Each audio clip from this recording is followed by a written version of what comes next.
हम मीनू झाक नाम करै छी समस्त मिथिलावासीके। आइ हम एकटा सामाके गीत लऽ कऽ उपस्थित छी। ओहिमे संग दऽ रहल यऽ श्रीमती ललिता झा। सामा पर्वके बहुत बहुत शुभकामना। धन्यवाद। जय मिथिला, जय मैथिली।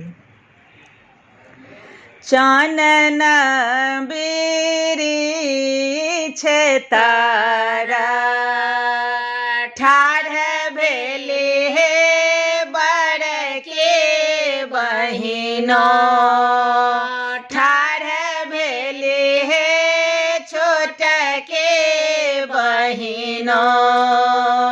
ताकथे भाके बाटिया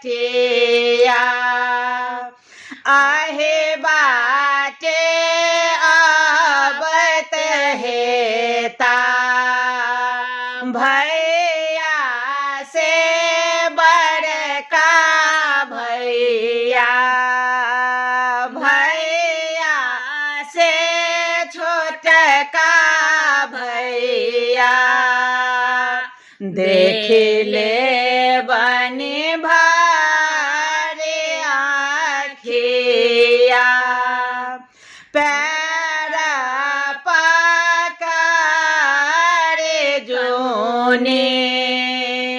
कान्हा कहे बड़के बहिनो, कान्हा कहे छोटके बहिनो। फाटता मोर छातिया,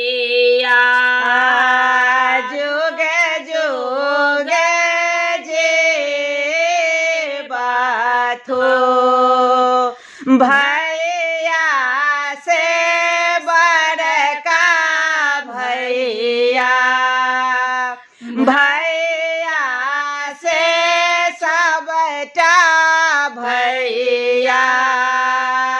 भौजो के